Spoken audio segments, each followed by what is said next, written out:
Je suis sûr que vous avez entendu parler de cet incident à Glasgow il y a quelques jours.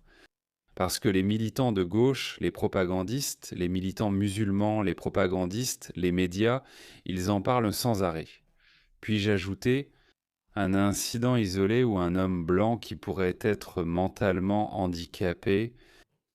Personne ne veut envisager cette possibilité, et tout le monde veut crier à l'islamophobie.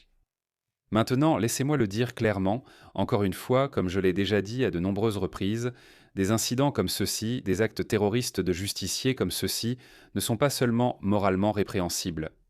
Parce que vous ne savez pas sur qui vous tombez, la personne que vous choisissez au hasard dans la foule simplement parce qu'elle a l'air musulmane pourrait être une personne parfaite, pourrait être une très bonne personne. Donc c'est non seulement moralement répréhensible, mais c'est aussi stratégiquement stupide et idiot pour les raisons mêmes que je vais aborder avec vous.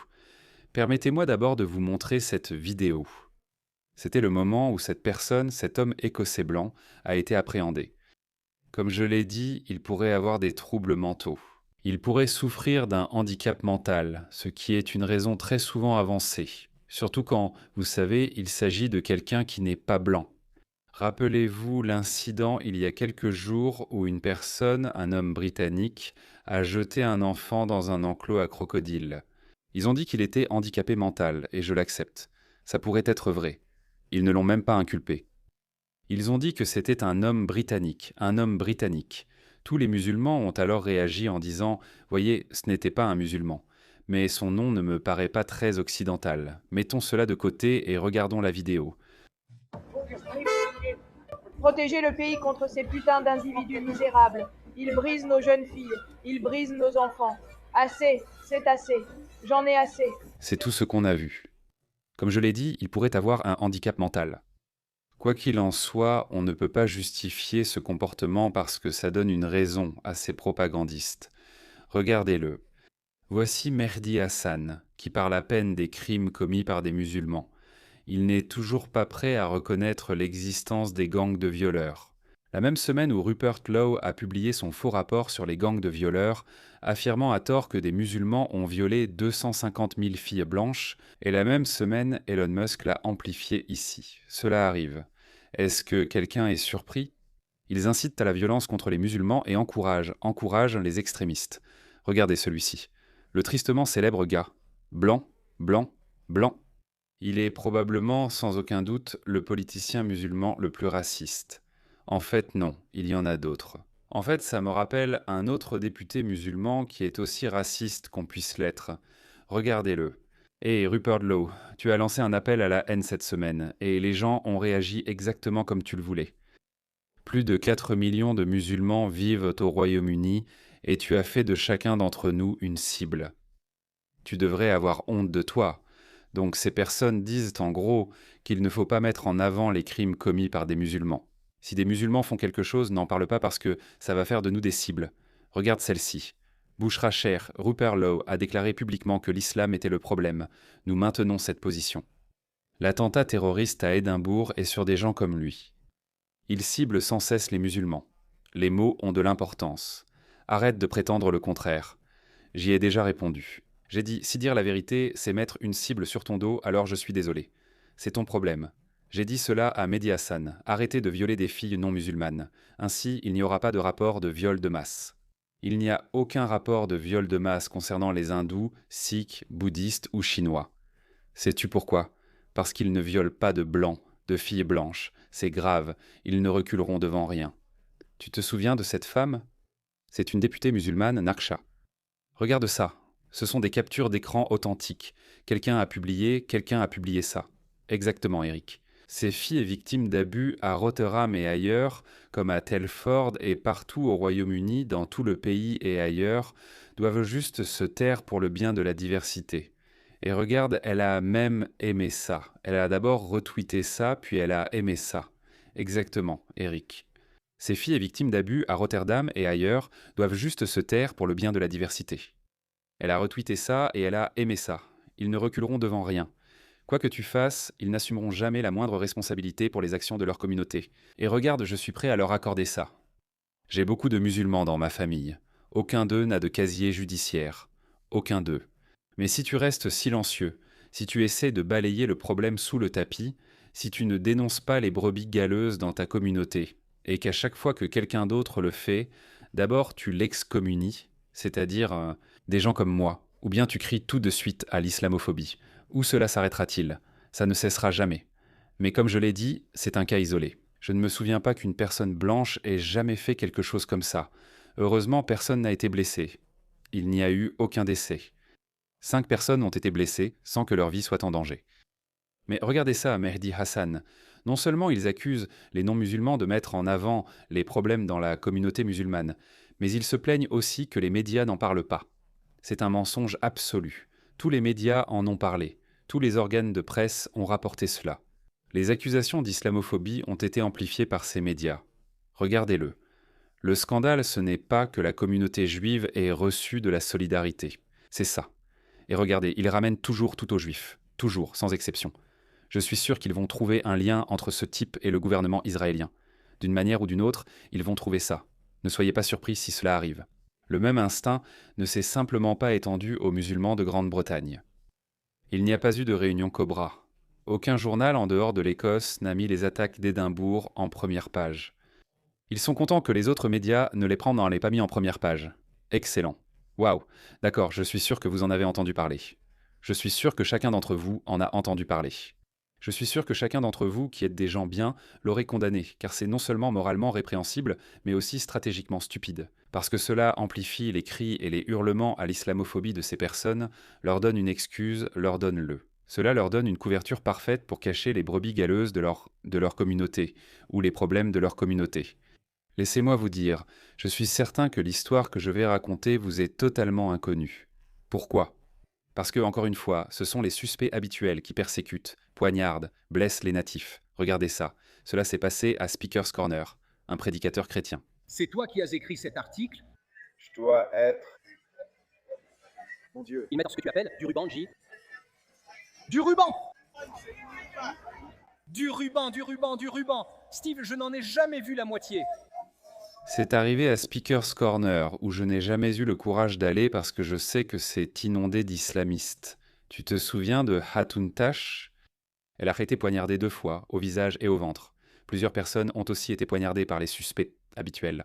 Mais Mehdi Hassan, Hamza Yousaf, Bouchra Shaikh, aucun de ces propagandistes islamistes n'en parle jamais.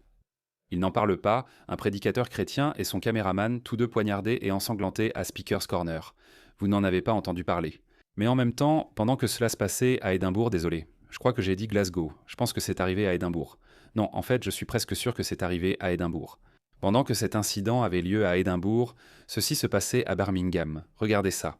Des groupes d'hommes musulmans masqués scandant Allah Akbar, traquant des patriotes britanniques parce que hier, certains patriotes britanniques sont sortis et ils manifestaient simplement agitant l'Union Jack. C'est tout, ils exercèrent leurs droits donnés par Dieu, parfait, légitime, constitutionnel et historique. Le droit de manifester est sacré dans le monde occidental, mais ces gens ne comprennent pas cela. Regardez ça. Ils scandaient Allah Akbar et étaient là dehors à traquer ces patriotes. Mais personne n'en parlera. Hamza Yousaf, Mehdi Hassan, ils n'en parleront jamais.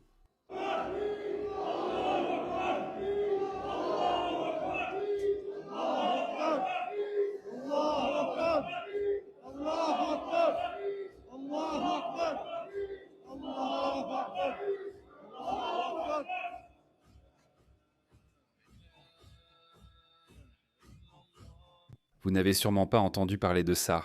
L'un d'eux a vraiment osé. Je ne dirais pas stupide car ces gars savent ce qu'ils font et qu'ils sont protégés. Il ne leur arrivera rien. Il a publié ça à Birmingham. Il cherche des patriotes britanniques à Birmingham. Écoutez-le. Oui, c'est rapide. On est actif. C'est un couteau ? Je crois que c'est un couteau. Non, ce sont juste ses doigts. Oui, la manifestation a bien lieu aujourd'hui. Je vais être franc. Tu vois les gars sortir. Tu leur dis, hé mec, t'es censé venir protéger ta communauté, protéger tes mosquées. Ouais, protège ta famille, protège l'Oumma musulmane. Oumma musulmane. Pourquoi existe-t-il une Oumma musulmane au Royaume-Uni ? Pourquoi est-elle là ? Ce n'est pas ton pays. Retourne chez toi. Protégez la communauté. Et si vous ne restez pas à la maison à rien faire, vous devez vous ressaisir et être un putain d'homme. Je le dis franchement, j'ai envie de voir plein de mecs venir. On ne va pas tolérer les conneries de ces enfoirés. Je le dis clairement. Ces connards racistes, tu comprends? Ces gens pensent encore que l'accusation de racisme est plus grave que le fait de traquer les autochtones dans leur propre pays. Eh bien, leur temps est compté. Je suis désolé. Ils peuvent agir de façon agressive, hostile. Ils peuvent intimider ou provoquer. Ils peuvent en faire les durs, mais je ne pense pas que ça finira bien pour eux.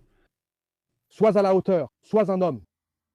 Certains avancent seuls. Ne soyez pas des mauviettes. On est prêts, Inch'Allah. Il fait honte à sa communauté, car beaucoup d'hommes musulmans ne se sont probablement pas encore manifestés. On dit qu'il y a de bonnes personnes parmi eux, donc ils le savent aussi. Il s'adresse à ces bons musulmans. Donc la question est, pendant combien de temps ces bons musulmans vont-ils rester bons? Ils ne peuvent pas nous arrêter et ils ne le feront jamais. Ils ne nous arrêteront pas, Inch'Allah. Soyez prêts. Quelqu'un a besoin de détails? Criez-moi dessus. Je suis à Rock, ma ville natale. Ghetto. On est actif. Quelques potes sont en route. On se retrouve à un endroit précis. Je ne veux pas le dire en public. Tu sais comment sont les keufs. Les keufs, c'est la police de Birmingham. Mais envoie-moi un message. Tu me comprends? Et ensuite, je te donnerai les adresses, Inch'Allah. Ensuite, on verra. Assalamu alaikum. Donc évidemment, tu sais, il cache son visage, mais les gens savent qui il est. C'est pour ça qu'il dit de lui envoyer un message. C'est si difficile que ça pour la police de Birmingham de le retrouver? Ils ne feront rien. Tu sais pourquoi? Parce qu'ils en ont une peur bleue. Et regarde ce qu'il dit à la fin. Ça me rappelle quelqu'un qui dit ça à la fin de presque toutes ses vidéos. Et ensuite, on avisera. Assalamu alaikum. Et rappelle-toi, souvenez-vous de ça, les gars. Retiens ça. Tu sais qui le dit aussi. Ce clown dit ça. Souviens-toi de ça à la fin de chaque vidéo. Après l'une des séries américaines, tu t'en souviens? Tu vois ça? Il dit ça à la fin de chaque vidéo qu'il met en ligne. Donc est-ce si difficile pour la police d'aller lui rendre visite, de lui demander qui est ce type? Il ne le ferait mais pas. Parfois je me dis vraiment qu'ils veulent que ça arrive. Je dois juste le dire. Souviens-toi, rappelle-toi, ce ne sont pas eux les victimes. Dans tous les pays occidentaux que tu observes, c'est le même problème avec les mêmes personnes. Comme je l'ai dit, où sont les terroristes hindous ou bouddhistes? Souviens-toi juste de ça. Ce ne sont que 3 grands attentats terroristes que je t'ai montrés. Il y en a littéralement des centaines. Non, en fait. Quelqu'un a posté ça il n'y a pas si longtemps. Je crois à ce chiffre.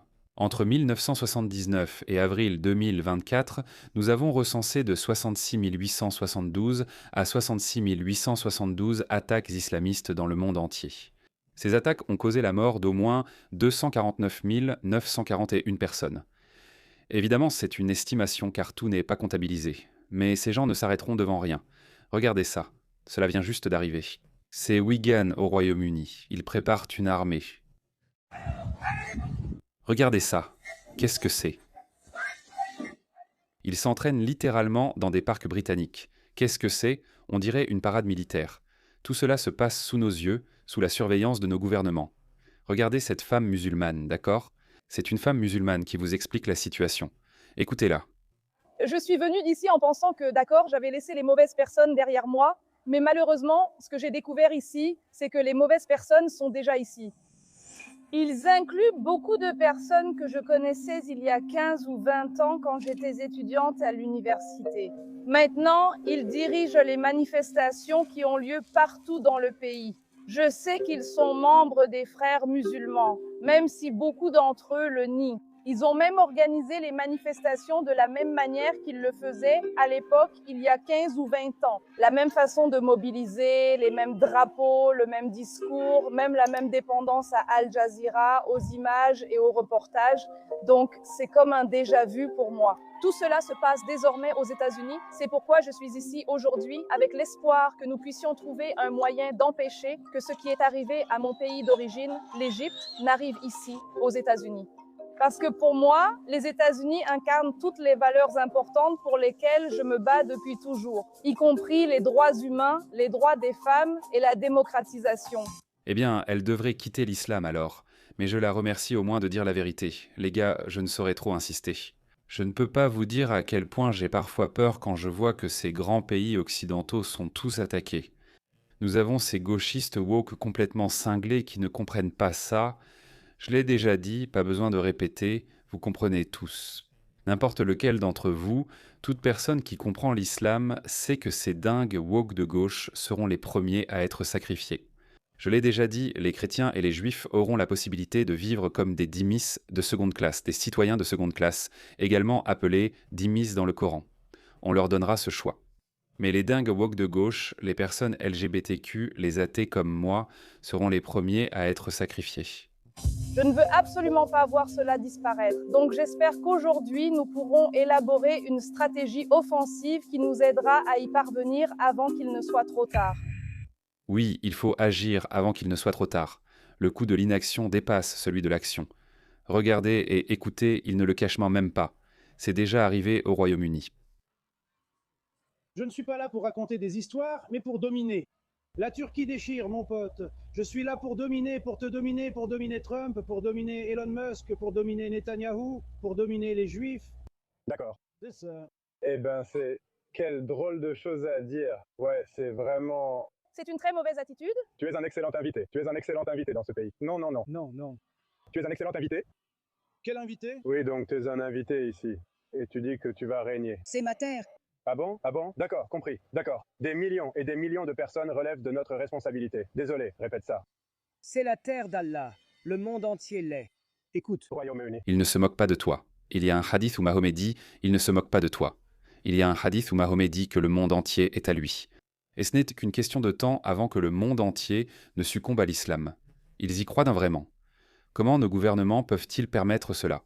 Ce type devrait simplement être expulsé, car vous pouvez l'expulser au motif que ce n'est pas dans l'intérêt public. Vous pouvez l'expulser rien que pour ça. Comment cela ne trouble-t-il pas l'ordre public? Mais que se passe-t-il lorsque Lauren Southern se rend dans un quartier musulman à Sydney? Ou si un militant conservateur va au Royaume-Uni, on lui dit que vous n'êtes pas le bienvenu. Vous devez partir parce que vous troublez l'ordre public. Qu'est-ce que c'est que ça? Pourquoi as-tu autant de fierté? Tu peux. Écoute, je sais que tu peux le faire. Le monde entier, tout ce qui est dans ta conscience est limité. Et c'est pour cela que tu parles, extérieurement. Donc le monde entier, c'est Allah. Tout est Allah. Qu'est-ce qui est quoi? Alors, qu'est-ce qu'un plan? C'est assez courant. Partout au Royaume-Uni, c'est assez répandu. Eh bien, oui. Ça m'a été rapporté. Cette arrogance vient de quelque part. Regardez, il est afghan, il est sûr de lui. Il a une conviction théologique. Il est bien entraîné. Il sait ce qu'il fait, il sait d'où il vient, il sait quel genre de mentalité ils ont là-bas. Et il transpose ça ici parce qu'il les sent bien entraînés. Je ne sais pas. Je ne serais pas surpris. En fait, je ne serais pas surpris si ces gens étaient membres des miliciens. Et soudain, un jour, on va se réveiller et voir ces gens poignarder d'autres au hasard. Ils pourraient aussi avoir des armes à feu. On sait qu'ils ont des armes dans les mosquées. Les statistiques de la criminalité de la police sont plutôt bonnes. C'est plutôt bien. La police n'est pas... Ah, Je ne nie pas la police. très bien, d'accord. Très bien. C'est bien, mec. Ouais, c'est une belle vue. Regardons-la, on va la regarder. C'est toi qui en as parlé dans la conversation. Je ne suis pas sûr, je vérifie juste. Ne me montre pas ça. Ne te mets pas en travers, bien sûr. Tant mieux pour toi, mec. Il dit la vérité parce qu'il est défoncé. Ce n'est pas de l'herbe, alors c'est quoi? Ce n'est pas de l'herbe. C'est un mélange avec du tabac. Il est là en ce moment. Pas très sympa. Tu sembles porter un t-shirt neuf. Ouais, qui te l'a donné, frérot? Je sais. Bon les gars, d'accord. Comment ça va? Ça... Comment ça va? Ça n'arrête pas. Provocation sans arrêt, sans arrêt. Mais rassurez-vous, comme je l'ai dit, les propagandistes islamistes et les dingues woke, idiots utiles, comme Zach Polanski. Zach Polanski a aussi sauté sur l'occasion. Je n'ai pas eu le temps de vous montrer son tweet. Tout s'effondre. Je suis surpris que ce qui s'est passé à Édimbourg n'arrive pas plus souvent. Encore une fois, je ne dis pas que cela devrait arriver. Je ne le justifie absolument pas à mon avis. C'est une décision stratégique stupide. Nous sommes les plus nombreux et moralement, objectivement, nous avons raison. Nous sommes dans notre droit. Et c'est notre plus grande arme. Et c'est pourquoi j'espère qu'Keir Starmer sera évincé. Et Andy Burnham, qui va le remplacer comme le pire Premier ministre de l'histoire du Royaume-Uni, il va surpasser les réalisations de Keir Starmer. Certaines personnes disent bon tant qu'il pourrait convoquer des élections anticipées. Et si cela arrive, les urnes seront notre dernier espoir. C'est tout. Nous devons mobiliser les gens. Pas seulement les patriotes, nous devons mobiliser tout le monde.